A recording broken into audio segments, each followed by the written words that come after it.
हाय दोस्तों। आज हम लोग जो है क्लास 10th का पॉलिटी देखने वाले हैं सीबीएसई के लिए। फेडरलिज्म चैप्टर का नाम है फेडरलिज्म। ये पॉलिटी चैप्टर 2 है। चैप्टर 2 है क्लास 10th के पॉलिटी का। ये सीबीएसई के लिए और आप लोग को पता होगा यूपीएससी बीपीएससी सारे के लिए ये जो है उपयोगी साबित होती है, मतलब इम्पोर्टेंट है। So let us begin. तो इस चैप्टर को चलिए पढ़ते हैं। तो ये देखिए, सीखने की कोशिश करेंगे और गौर से सुनिएगा। इसमें एक एक चीज को बारीकी से समझाया जाएगा। तो ये ओवरव्यू है इसमें कि हम लोग जब प्रीवियस चैप्टर में जो पढ़े थे, क्या पावर शेयरिंग पढ़े थे। चैप्टर का नाम ही था पावर शेयरिंग। तो उसमें देखे थे कि गवर्नमेंट जो है डिफरेंट डिफरेंट गवर्नमेंट के पास जो है स्टेट गवर्नमेंट, वो किस तरह से जो है पावर दिए जाते थे। अब इस चैप्टर में हम लोग इन दिस चैप्टर इस चैप्टर में जो हम लोग का फोकस रहेगा, पावर शेयरिंग का फॉर्म क्या क्या है। और पावर शेयरिंग को हम लोग जनरली इसी का नाम जो है फेडरलिज्म है। फेडरलिज्म पावर शेयरिंग को ही जनरली हम लोग को ओनली बोल देते हैं फेडरलिज्म।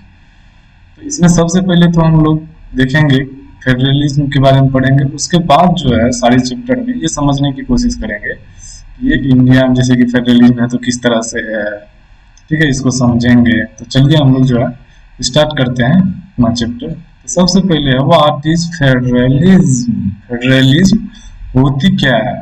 तो जैसा कि यहाँ देखिए ये बच्चा कंफ्यूज हो रहा है, बोल रहा है आई एम कंफ्यूज, मैं कंफ्यूज हूँ। What do we call the India, हम इंडिया को क्या बुला सकते हैं, इंडियन गवर्नमेंट को भाई क्या बुला सकते हैं।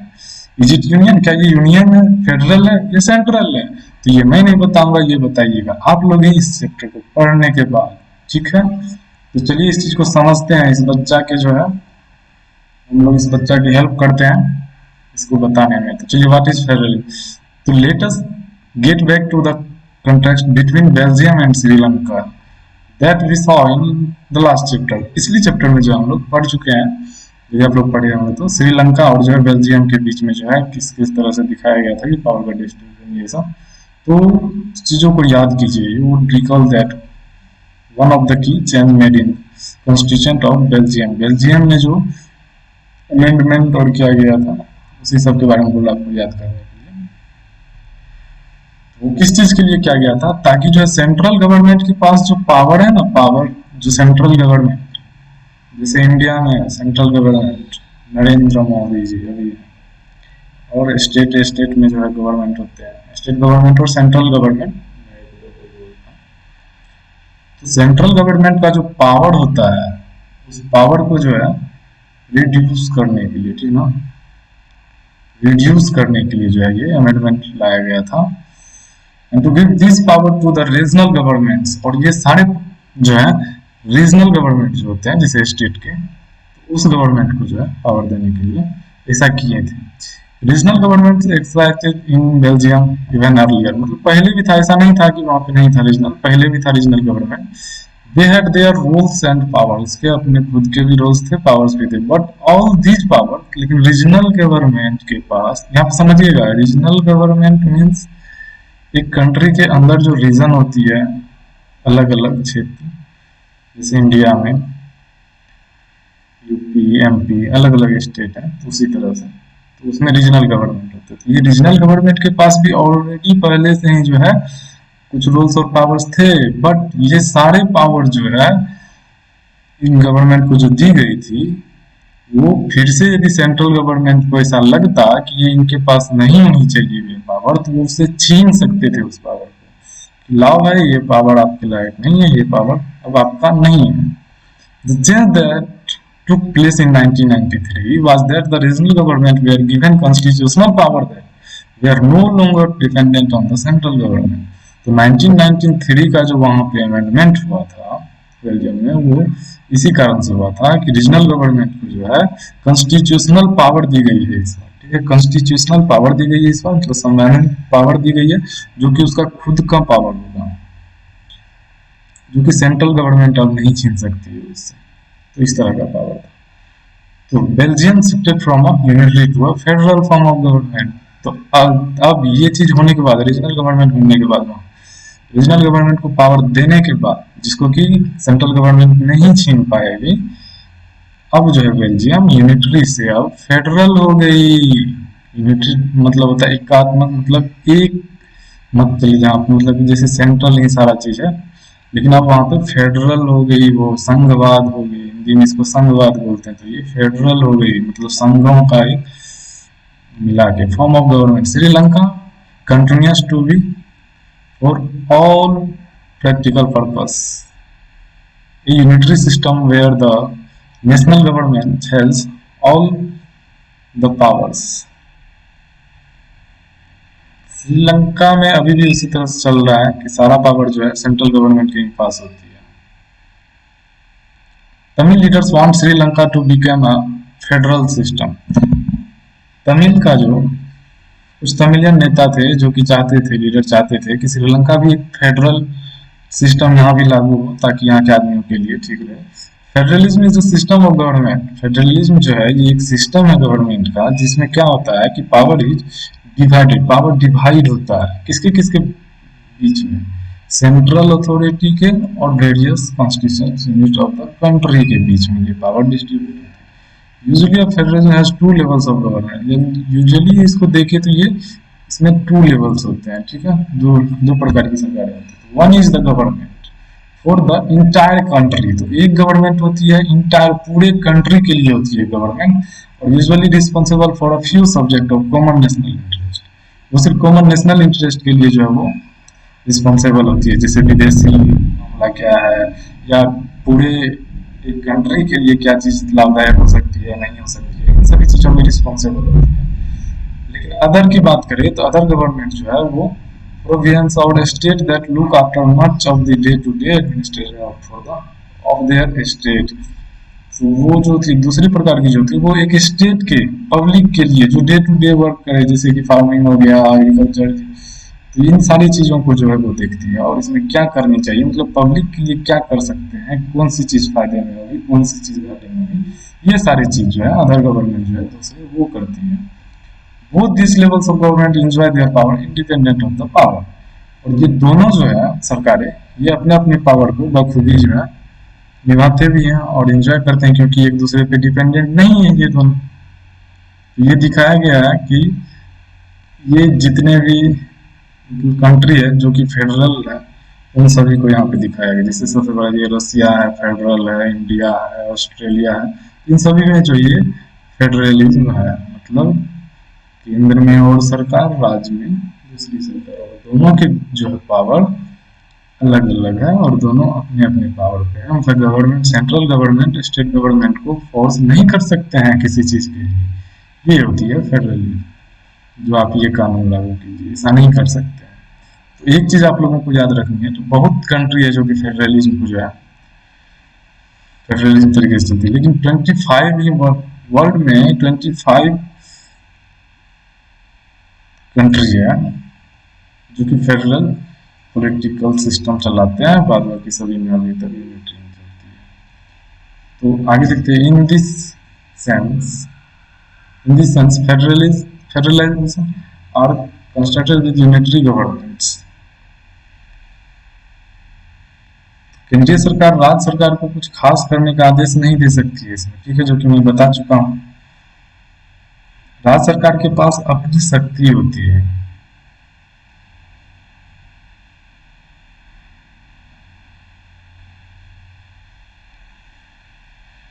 और जो भी नियम कानून लागू करेगी, और इसके लिए कोई भी यदि राज्य सरकार कुछ करती है तो उसके लिए केंद्र सरकार जवाबदेही नहीं होगी केंद्र सरकार की। वो ये दोनों ही सरकारें अपने अपने जो है स्तर पर लोगों के लिए जवाबदेह होती है, ठीक है। यहाँ पे जो है कुछ latest look at some of the key features of federalism. यहाँ पे जो है हम लोग फेडरलिज्म के कुछ की देखेंगे, इस पर चर्चा करेंगे। तो देयर आर 2 और मोर लेवल्स, यहाँ पे टू लेवल और या उससे ज्यादा लेवल्स होती है यहाँ पे गवर्नमेंट की। Different types of government govern the same citizens, but तो यहाँ पे जितने भी सरकारी होती है वो गवर्न करती है सेम सिटीजन को, मतलब सिटीजन वही होती है, सिटीजन वही होती है, और जितने भी टाइप की गवर्नमेंट है वो सारे उन्हीं पे गवर्न करेगी, मतलब उन्हीं पे चलेगी। But each tyre has its own jurisdiction, लेकिन सभी टायर का जो है अपना अपना अलग जुरिस्डिक्शन है सभी गवर्नमेंट में, in specific matter of legislation, taxation and administration. देखो तो जैसे लेजिस्लेशन के लिए अलग है, टैक्सेशन के लिए अलग गवर्न करेगी, अलग गवर्नमेंट एडमिनिस्ट्रेशन के लिए अलग बनाएगी, ठीक है ना, वही से। तो थर्ड में है, थर्ड में है कि the jurisdiction of the respective levels or tiers of government are specified in the constitutions। विभिन्न स्तरों की सरकारों की अधिकार क्षेत्र संविधान में स्पष्ट रूप से वर्णित होते हैं। इसीलिए जो है संविधान सरकार के हर स्तर को, जितने भी स्टेप होते हैं, उसकी सुरक्षा देती है। संविधान हम लोगों को सुरक्षा देती है, उसके जितने भी स्टेप्स हो।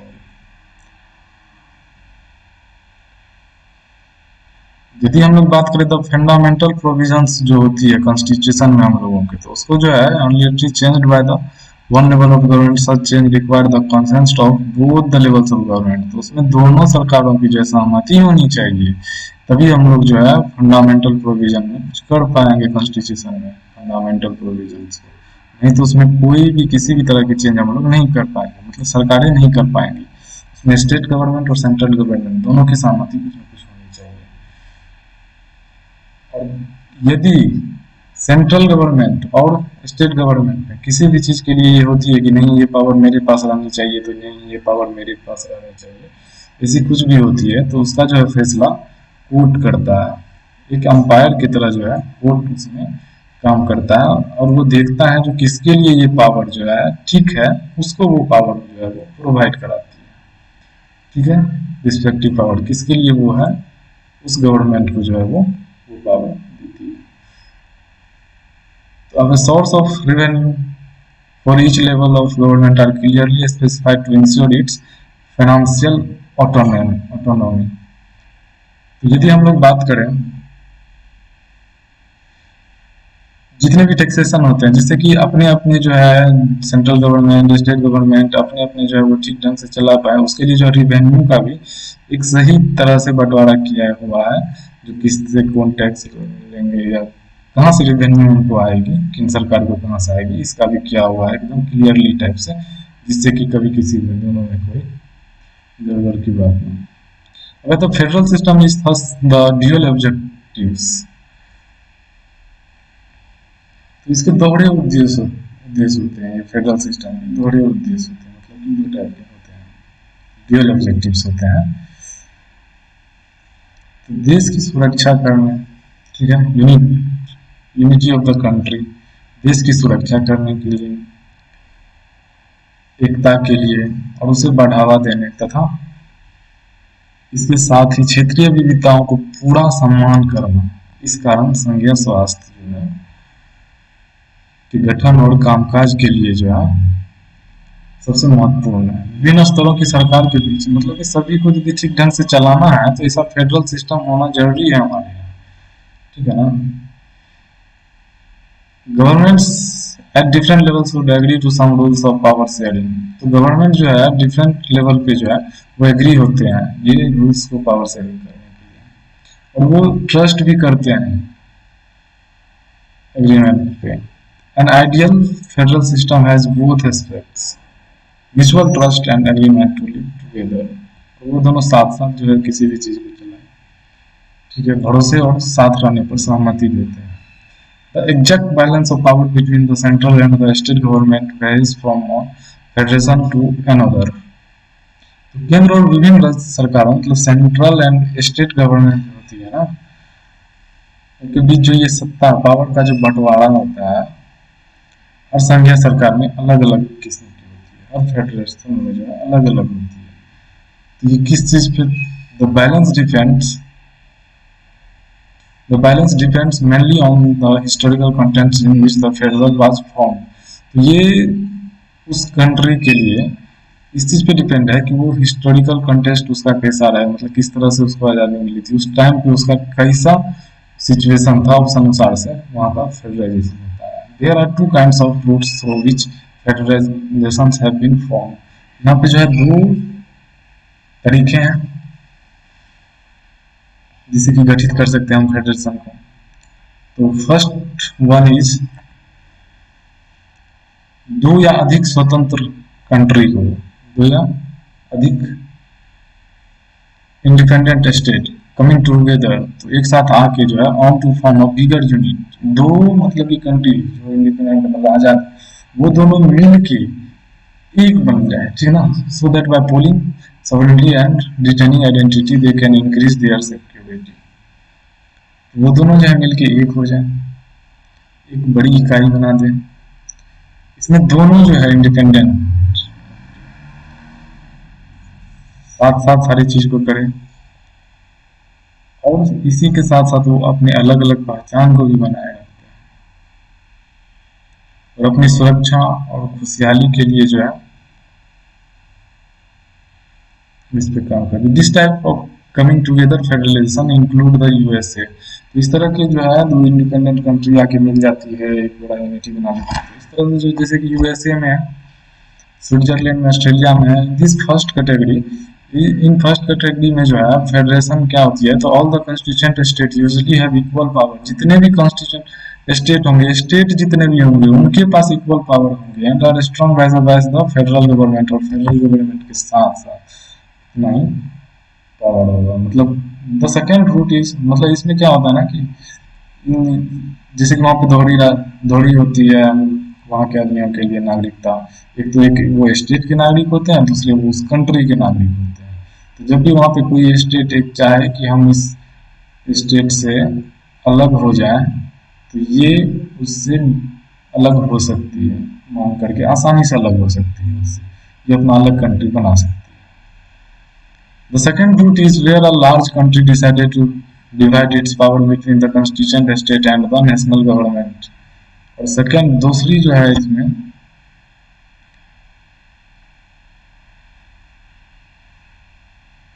जैसे कि इंडिया में है उसी तरह से है कि पहले जो मतलब जैसे कि यहाँ पे ये अलग अलग स्टेट नहीं था, यहाँ पे जो है एक ये कंट्री थी, यहाँ पे एक ये कंट्री थी, इंडिया जो है वो एक कंट्री थी।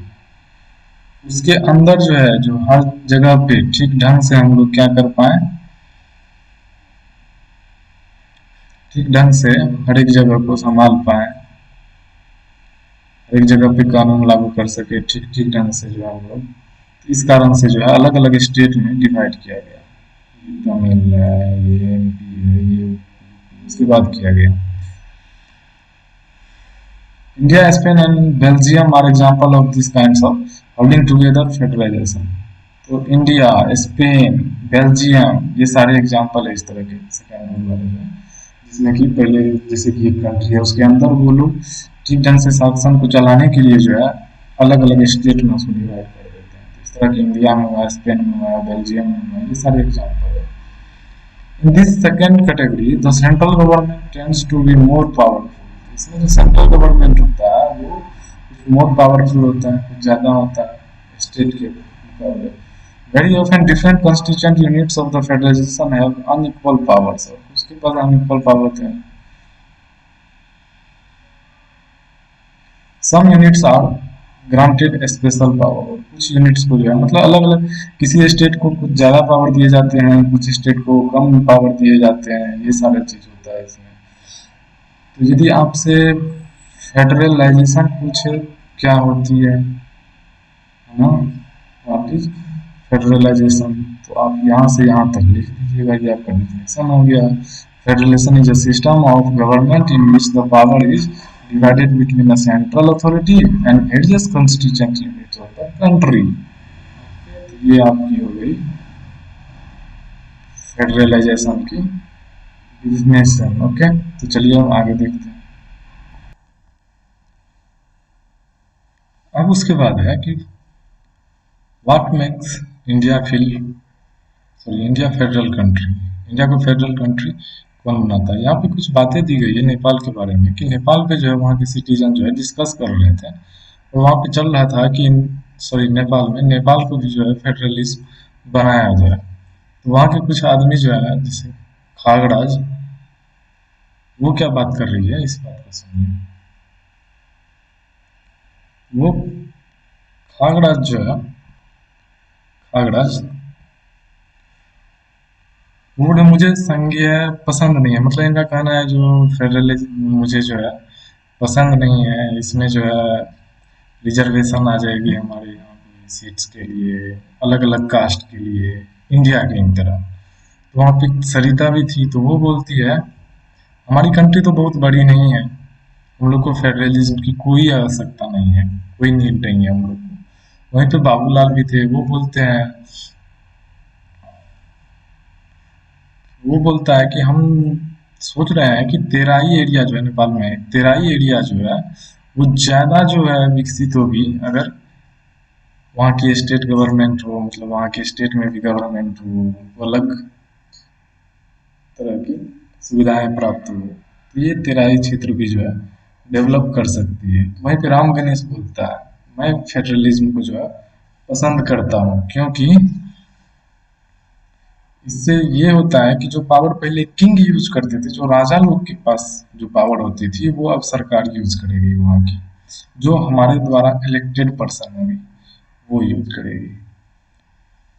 तो चलते हैं देखते हैं आगे, what makes India a federal country. तो अब बात आती है कि इंडिया जो है वो फेडरल कंट्री है, ठीक है, लेकिन इसको क्या फेडरल बनाती है। तो चलिए, तो हम लोगों ने जो है अर्लियर देखा, पहले देख चुके हैं कि जो स्मॉल कंट्री है बेल्जियम श्रीलंका के जैसे, उनके पास जो है बहुत सारी प्रॉब्लम आती है अपनी डाइवर्सिटी को मैनेज करने में।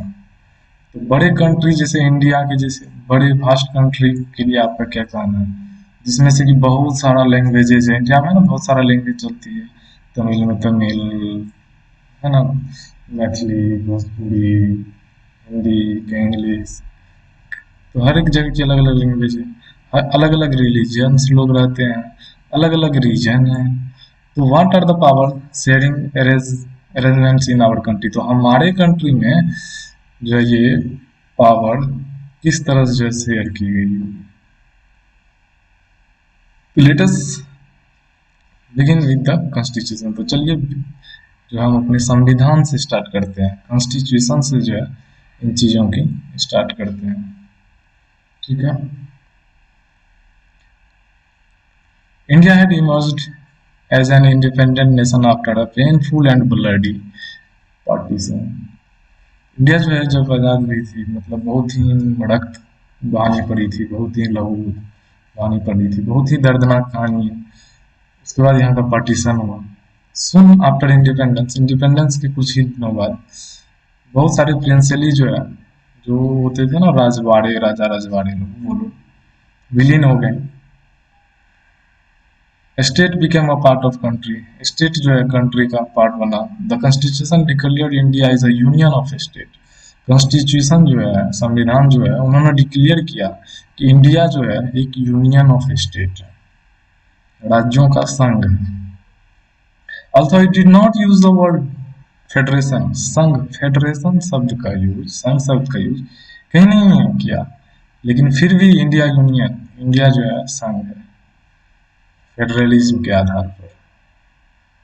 Late us go back to the seven features of federalism. तो ऊपर में जो हम लोगों ने सेवन फीचर्स देखे थे, ये सारे फिर सेवन फीचर्स, उसके बारे में चलिए फिर से हम लोग जो है एक तरह देख लेते हैं एक बार फिर से क्या जाता है, ठीक है ना। तो see that all this features apply to the provisions of the Indian constitution. अब इन सातों को जो है इंडियन कॉन्स्टिट्यूशन पे लगा के देखते हैं, ठीक है ना।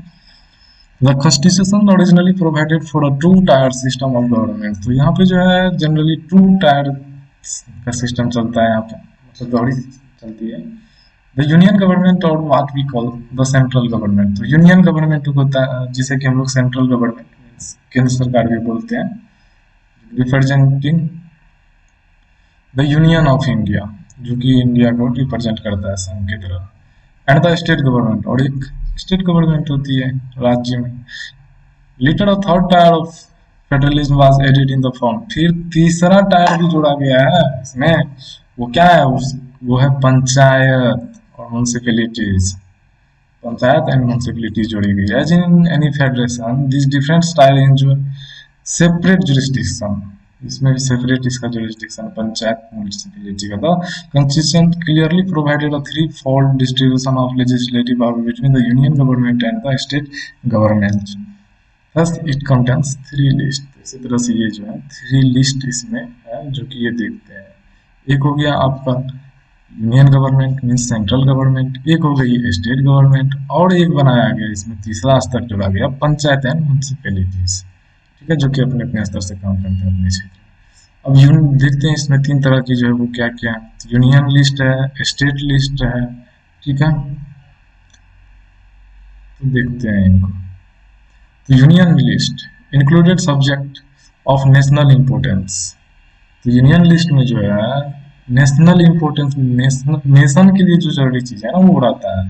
जैसे डिफेंस हो गया कंट्री का, फॉरेन अफेयर हो गया, ठीक है, विदेशी मामला हो गया, बैंकिंग सेक्टर हो गया, करेंसी हो गई, कौन सी करेंसी चलनी चाहिए। तो ये सारी चीज जो देखेंगे ना आप, तो ये एक कंट्री में एक ही होना चाहिए, एक ही तरह की होनी चाहिए। इसीलिए जो है ये यूनियन लिस्ट में दी गई, सेंट्रल गवर्नमेंट को दी गई ये चीज। They are included in this list because we need a uniform policy on these matters throughout the country. The union government alone can make laws. तो ये इस सब पे जो है ना यूनियन गवर्नमेंट अकेले इस पे कानून बनाती है कि क्या चाहिए क्या नहीं चाहिए, क्या होनी चाहिए क्या नहीं होनी चाहिए।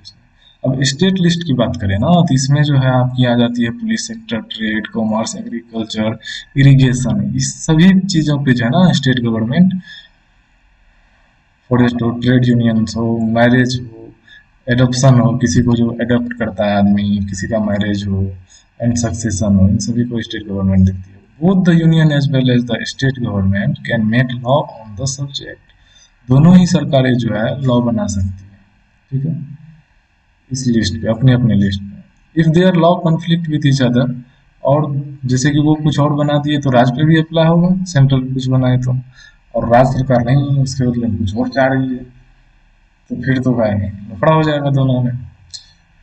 इसके लिए भी हमारे कॉन्स्टिट्यूशन में दिया गया है। इफ देयर लॉ कॉन्फ्लिक्ट, अगर कॉन्फ्लिक्ट करता है दोनों का, टकराता है तो विथ ईच अदर, एक दूसरे से, law made by the union government will prevail. तो फिर जो यूनियन गवर्नमेंट में सेंट्रल गवर्नमेंट जो लॉ बनाएगी वही मान्य होगा। What about subject that do not fall in any of the three list. यदि इन थ्री लिस्ट में से किसी में भी अगर ना हो, जो चीजें नहीं दी गई है, जैसे कंप्यूटर हो गया, वो तो आजादी के बाद आ गई आई थी, है ना, बहुत सारी चीजें जो इनमें नहीं है, इन दोनों लिस्ट में लिखा हुआ, ये किन के अंदर आएगी, तो फिर वो आपकी चली जाती है किसके पास, यूनियन गवर्नमेंट के पास, उसके अंदर आता है वो। जैसे कंप्यूटर सॉफ्टवेयर वो तो बाद में आई थी, कॉन्स्टिट्यूशन बनने के बाद आई थी, तो फिर उसका उस सभी का जो है यूनियन गवर्नमेंट के पास पावर होती है। We noted above that most federations that are formed by holding together do not give equal power to its constitution unit. ये दोनों पावर जो है ना, तो स्टेट को जो पावर मिलती है वो हर एक जगह, हर एक स्टेट को सेम पावर नहीं दी जाती है। उसमें क्या चाहिए क्या नहीं चाहिए उस आधार पर जो है हर एक स्टेट को अलग अलग पावर रहती है। Thus all states in the Indian Union do not have identical power. सभी के पास एक तरह का पावर नहीं है इंडिया में, सभी स्टेट के पास।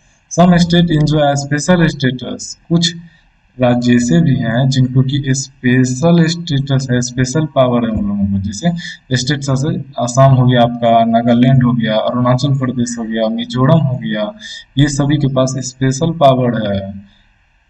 आर्टिकल 361 के अंदर इन लोगों को जो है कुछ स्पेशल पावर्स दिए गए हैं कि ये लोग अपने क्षेत्र को डेवलप करें, due to their peculiar social and historical circumstances। वहाँ की सोशल और हिस्टोरिकल वैसी रही है सर्कमस्टांस, इसीलिए उन लोगों को दिया गया।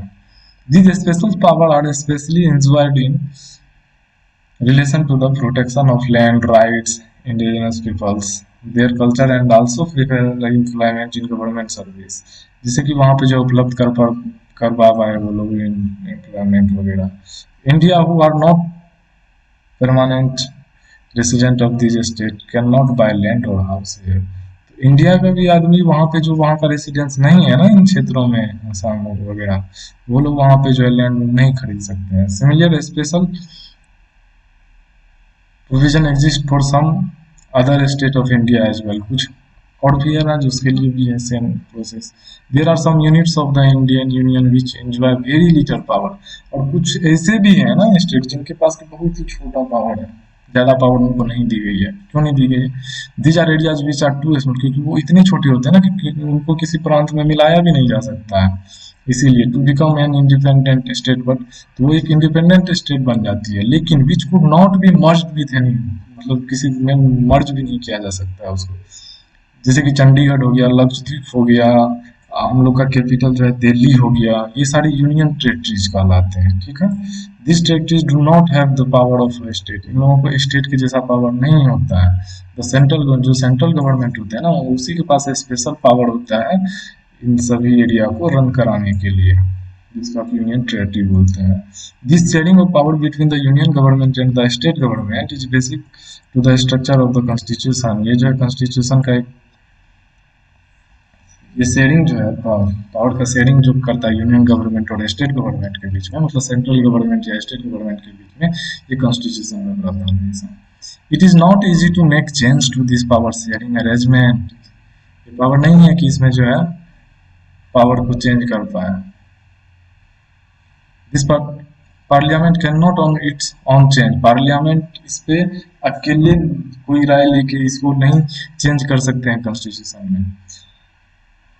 एनी चेंज टू इट्स, यदि इसमें कुछ चेंज करना चाहते हैं तो पहले तो उसको जो है पास करानी होगी उस बिल को बोथ हाउसेज। जानते हैं ना, दो हाउस होती है, तो पार्लियामेंट हाउस में उसको पास करानी होगी 2/3 मेजोरिटी से, 2/3 से। और उसके बाद जो है ये रिलीव्ड होगा लेजिस्लेचर से, जहाँ से कि आधा कम से कम इसको मत मिल पाए, टोटल स्टेट का जो है आधा मत इसको मिल पाए, तभी कोई भी कानून जो है लागू कर सकता है, नहीं तो नहीं कर सकता है। The judiciary plays an important role in overseeing the implementation of constitutional provisions। जो जुडिशरी होती है ना, वो मेन अपना रोल निभाते हैं इन चीज़ों को चलाने में।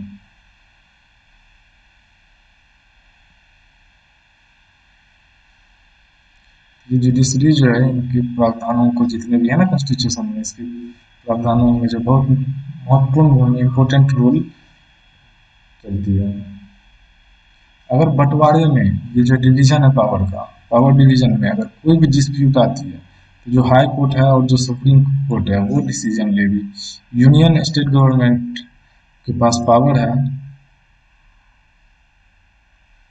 कि वो क्या कर सकती है, अपने जो है निर्वाह के लिए, वो निर्वाह के लिए वो टैक्सेस वगैरह वसूल सकते हैं, उसके लिए नियम लॉ कानून लगा सकते हैं। तो राज्य सरकारों को जो है वो कर लगा सकते हैं, टैक्स लगा सकते हैं और संसाधन जमा कर सकते हैं।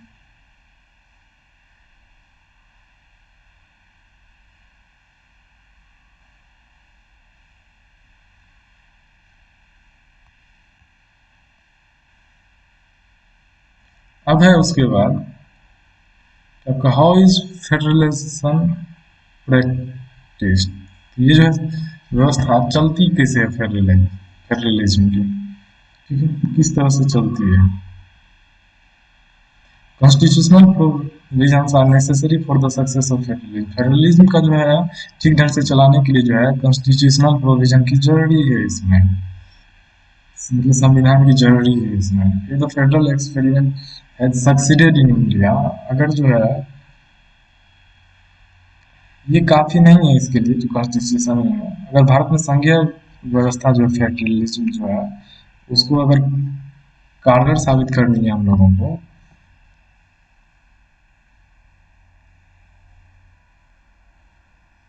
federal India can be attributed to the nature of democratic politics in our country. This ensured that the spirit of federalism, respect for diversity, and desire for living together became shared ideas in our country. Let us look at some of the major ways in which the happened. चलिए देखते हैं इसके बारे में। Federalism किस तरह से चलेगी नहीं चलेगी।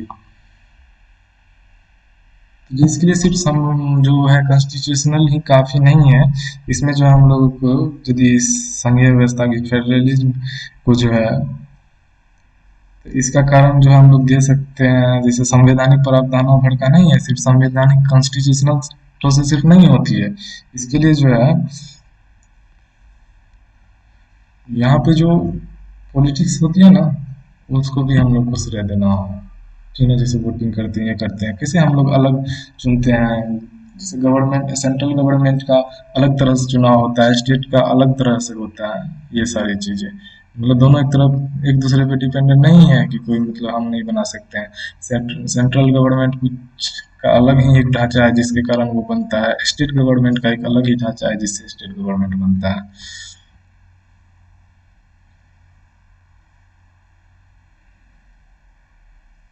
तो हम लोग कुछ चीज़ों को देखते हैं नीचे, जिससे कि पता चलेगा कि कैसे ये चीज़ हो पाई है। हम लोग यदि साथ साथ जैसे इसमें संग एक साथ रहना चाहे, साझा आदर्श के रूप में स्थापित यदि सुनिश्चित हो पाया ये सारा चीज़, जो एक साथ मिल के रहते हैं, तो वो सिर्फ हो पाया इसी कारण से। और उसको देखते हैं कैसे हो पाया है। तो लिंग्विस्टिक्स स्टेट्स, जो भाषा है ना, भाषा के आधार पर भाषाई राज। The creation of linguistic state was the first and a major test for democratic politics in our country. हम लोगों की अगर कंट्री में देखा जाए ना, तो स्टार्टिंग में ही चाह रहा था क्या करने के लिए कि जो है हम लोग भाषा के आधार पर जो है ना राज्यों का बंटवारा करें। If you look at Nagaland, अगर आप नागालैंड की तरफ देखेंगे, सॉरी सॉरी नागालैंड नहीं है, मैंने कहाँ देख लिया है। If you look at map, अगर आप लोग मैप में देखेंगे ना, पॉलिटिकल मैप में, कब का, जब इंडिया जो है आज़ाद हुई थी 1947 की, और अभी की जब देखिएगा 2009 का, तो इसमें जो है ना बहुत सारा, तो ऐसा आप सरप्राइज्ड हो जाइएगा ये चीज़ देख के कि बहुत सारी चेंजेज हुए इसमें। कुछ तो गायब ही है, कुछ प्रांत यहाँ के बहुत ओल्ड स्टेट है, पुराने स्टेट हैं जो कि वैनिस्ड, गायब हो चुके हैं, और नए स्टेट बहुत सारे बन चुके हैं। Area boundary and names of the state have been change, बहुत सारे स्टेट ऐसे भी जिसका एरिया बाउंड्री भी चेंज हो चुका है। जो 1947 के मैप में देखिएगा वो कुछ और मिलेगा, और जो अभी के मैप में देखिएगा वो कुछ और मिलेगा, एरिया बाउंड्री ये सारा चीज़। और बहुत सारे 1947 में स्टेट थी जो कि अभी स्टेट नहीं है, वो स्टेट का नाम ही नहीं मिलेगा आपको। इन 1947 the boundaries of several old state, जो पुराने स्टेट है ना 1947 में, उसका जो है इंडिया चेंज किया, ठीक ना, और नया नया स्टेट बनाया उसमें। ये क्यों बनाया गया, जहाँ का आदमी को लगता था कि ना हम लोग इससे अलग होकर, अलग राज्य बनाकर हम लोग अपने क्षेत्र का अधिक जो है विकास कर सकते हैं, या ये स्टेट गवर्नमेंट हम लोगों की बात को नहीं सुनती है, तो वो मांग करते थे कि हम लोगों को अलग स्टेट चाहिए, और गवर्नमेंट जो है उसके लिए अलग। मतलब इतनी आसानी से ये चीज़ें होती नहीं है, इसका कुछ क्राइटेरिया होता है जिसको वो सारी होनी चाहिए तभी होती है। Same language live in the same state, जो सेम लैंग्वेज के आदमी को जो है सेम स्टेट में डालना चाहती थी। जो सेम भाषा है ना, भाषा के आधार पर स्टेट बनाने का ये सारा चीज हुआ। Some state were created not on the basis of language but to recognise difference based on culture, intensity और ज्योग्राफी। सिर्फ भाषाई आधार पर ही स्टेट नहीं बनाई गई है, ये जो है डिफरेंस किस पे, कल्चर पे भी बनाई गई है स्टेट, कुछ इथेंसिटी पे भी बनाई गई है, कुछ वहाँ की जियोग्राफिकल बात किसी उस पे भी बनाई गई है। जैसे कि नागालैंड, उत्तराखंड, झारखंड, ये सारा चीज जियोग्राफिकल पे बनाई गई है, झारखंड है ना, इसमें की ज़्यादातर खनिज संपदा है। When the demand for the formation of a state on the basis of language was raised, some national leaders feared that it would lead to the disintegration of the country. जब भाषा के आधार पर बांटने की बात हुई थी ना स्टेट को, तो तब कुछ लीडर्स को जो है ये डर हुआ कि ऐसे में तो हम लोग जो है कंट्री को बांट देंगे, दंगा हो जाएगा, ये हो जाएगा, वो हो जाएगा। मतलब भाषा के आधार पर, भाषा विशेष पर अलग अलग राज्य ही बना दे रहा है कि तुम इस भाषा के हो तो तुम इस राज्य में जाओ, इधर ये लैंग्वेज चल रहा है, इधर ये रहेगा। तो कुछ डर हुआ, लेकिन जो पूरा एक्सपीरियंस हम लोग देखेंगे तो एक्सपीरियंस ये मालूम चलता है कि जब हम लोग फॉर्म किए भाषा के आधार पर, जब स्टेट बना है लैंग्वेज लैंग्वेज, देन जो है हम लोग को क्या मिला कि कंट्री जो है मोर यूनाइटेड, ज्यादा अधिक जो है कंट्री में यूनिटी बढ़ी। It has also made administration easier, और ये जो है एडमिनिस्ट्रेशन को भी इजियर बना दिया। ठीक है। अब है लैंग्वेज पॉलिसी, जिसको कि हम लोग देखेंगे पार्ट 2 वीडियोस में। तो यहाँ तक आप लोगों को पूरी समझ में आई होगी। अगर समझ में आई होगी तो आप कर देंगे इस वीडियो को लाइक और सब्सक्राइब कर दीजिएगा मेरे चैनल को। और यदि आप लोगों को लगता होगा कि अच्छा है तो इसको शेयर भी कीजिएगा। ठीक है, तो मिलते हैं आप लोगों से दूसरी इसका पार्ट 2 वीडियो के साथ। ठीक है ना। तो इस वीडियो को शेयर कीजिएगा, जिन्हें नीड हो उनके पास, हो सकता है आपको नीड नहीं तो दूसरे को, जिसको नीड हो उसके पास भेजिएगा, है ना। और वैसे नीड होगी तभी तो आप लोग अभी तक देखे हैं, नहीं तो मैं क्यों देखते हैं ना। ओके, मिलते हैं फिर दूसरे वीडियो में। बाय।